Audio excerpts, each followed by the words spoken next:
Alors bonjour à tous, alors aujourd'hui on revient pour la review de MIUI 12.5 sur le Mi 11 dont je vais sortir le test très bientôt. Et en plus de ça, donc MIUI 12.5 est censé sortir avec le Mi 11 en global, sachant que là bien sûr c'est la version chinoise du téléphone. Et donc là je suis sur la ROM Xiaomi.u, basée sur la ROM chinoise justement, mais traduite en français. Donc on va les découvrir ensemble et voir ce que nous apporte justement cette ROM 12.5 en nouveauté. Allez, c'est parti. Alors première modification, c'est au niveau du bouton Power, vous restez appuyé et donc en fait vous voyez le design a changé. Maintenant vous faites un slide vers le bas, vous redémarrez et un slide vers le haut, vous éteignez. Après, on va aller faire un tour dans les paramètres et là on va avoir des gros changements au niveau de fond d'écran et personnalisation et on va avoir quelque chose de vraiment graphique alors qu'avant vous voyez on n'avait que des menus. Là on se retrouve avec des tuiles où au final donc on va pouvoir, voyez, avoir une visualisation du thème en entier ici et après vous allez pouvoir sélectionner chaque partie du thème. Donc là par exemple ici vous avez le Always on Display, vous cliquez dessus et là vous allez pouvoir choisir, bon ça c'était déjà en place au niveau de MIUI 12 hein, mais vous allez donc pouvoir sélectionner plus facilement. Ici vous sélectionnez l'écran de verrouillage, la position de l'heure, etc. Ici, les icônes, la taille des icônes. Bon, ça vraiment, ça passe ce niveau-là. On passe à quelque chose de vraiment opti au niveau des réglages. En dessous, on a les wallpapers et donc forcément ceux qu'on a de base, mais aussi les super wallpapers qui ont été introduits avec MIUI 12. Et là, on en a des nouveaux. On a donc Snowy Peaks, on a Géométrie et on a Weaver. Donc en fait, c'est par rapport à la météo. Donc là, on peut cliquer dessus. Et bon, là, il y a du soleil, mais c'est pas ça. Hein. Là, en ce moment, c'est que de la flotte, hein. Donc là, c'est triste, à mon avis, hein, en super wallpaper. Donc, celui que j'ai installé là, c'est Snowy Peaks. Hein. Donc, en fait, vous avez le Always on Display. Et après, donc, vous avez l'écran de verrouillage. Et ensuite, donc, l'écran, au final, d'accueil qui change en fait de couleur selon le temps de la journée. Donc le matin, voilà, ça sera un peu plus rouge. Là, forcément, il fait nuit. Vous avez le ciel étoilé. Donc vraiment intéressant à ce niveau-là. Il y a des petits rajouts sympatoches pour la personnalisation au niveau des super wallpapers. En dessous, vous pouvez personnaliser en fait l'animation quand vous mettez votre empreinte digitale. Donc vous avez jusqu'à 4 personnalisations. Moi, je reste sur lumière d'étoile. Après, vous avez les effets quand vous avez des notifs. Hein, voilà. Et après vous pouvez choisir la police de vos textes. Voilà. Après on a un peu la même chose au niveau des sons. Donc on se retrouve pareil avec des tuiles, mais là ça devient intéressant, c'est au niveau des notifications, puisqu'en fait maintenant on va avoir des thèmes.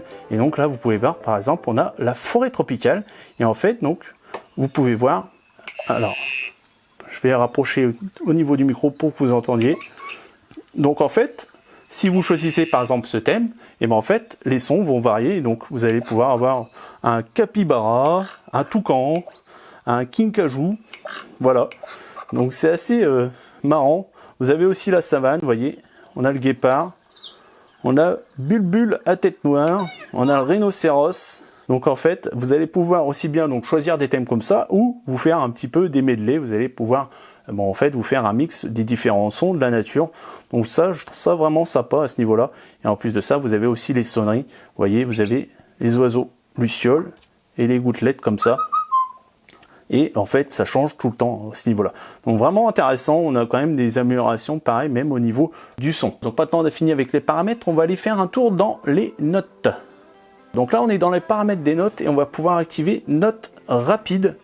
Donc en fait vous allez ajouter un petit volet qui en fait se trouve juste ici et vous faites un slide et à partir de là vous allez pouvoir directement écrire une note ou mettre une tâche. Donc maintenant on va aller faire un tour dans la galerie. Donc là au niveau de la galerie on a toujours la possibilité d'éditer les photos et là en fait on a un nouveau design. Donc là par exemple vous voyez vous pouvez supprimer le filigrane, ça c'est pas mal. Vous voyez. Donc ça maintenant en fait c'est pas intégré directement dans la photo, vous pouvez le supprimer même si vous l'avez laissé sans faire exprès au final. Ici vous allez avoir des nouveautés au niveau du sky filter, surtout en ce moment vous voyez avec le beau ciel qu'on a, là on va pouvoir donc faire un ciel bleu. Bon ça on l'avait déjà avec MIUI 12 mais là maintenant on a des options au niveau du ciel dynamique et donc on va pouvoir vous voyez avoir des modifications comme ça hein. Donc animé, je trouve ça bien foutu. Bon, si ça nous manque la pluie, on peut revenir. De la neige. Voilà.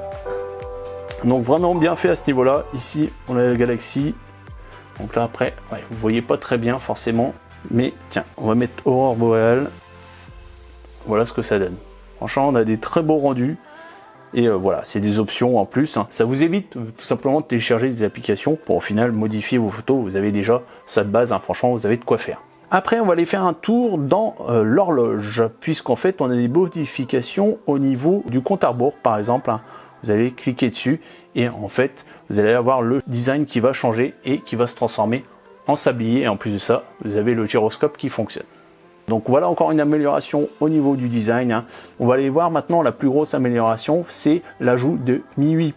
Donc là, en fait, avec MIUI+, hein, vous allez tout simplement pouvoir afficher l'écran de votre téléphone sur votre PC portable ou inversement, pouvoir piloter votre téléphone avec votre PC portable. Donc là, par exemple, vous voyez, je vais naviguer dans les menus et en fait, vous avez l'affichage qui se répercute au niveau de votre PC et inversement, vous pouvez très bien, regardez, utiliser votre téléphone sur votre PC. Donc vraiment bien foutu à ce niveau-là. Alors ça reste en bêta, hein, comme vous pouvez voir ici, c'est noté là en haut. Donc ça reste en bêta, mais c'est déjà pas mal avancé. Donc à ce niveau-là, donc vous pouvez très bien faire les deux, soit juste afficher l'écran de votre téléphone sur votre PC ou tout simplement piloter votre téléphone. Et en plus de ça, vous voyez, donc il éteint directement l'écran et après vous pouvez vous balader et par exemple récupérer donc les dernières photos de votre téléphone ou tout simplement naviguer dans les dossiers pour aller rechercher un fichier ou une image. Tout ça assez facilement et sans fil. Voilà. Donc vraiment une grosse nouveauté là-dessus au niveau de MIUI 12.5, l'ajout de MIUI+. Hein. Alors pareil, hein, il y a Samsung aussi qui fait pareil, bon l'iPhone fait pareil, mais voilà. On va dire ça arrive avec MIUI et à mon avis ça va aller de mieux en mieux. Donc voilà, le tour des nouveautés de MIUI 12.5 est fini. Donc si vous voulez voir le test du Mi 11, hein, je vous invite bien sûr à vous abonner et à cliquer sur la cloche. Sinon n'hésitez pas à faire un tour dans les descriptions, je vous donne tous les liens pour ne serait-ce que par exemple installer la ROM Xiaomi.e ou pouvoir l'acheter tout simplement en version chinoise. Allez, à la prochaine, ciao, bye bye.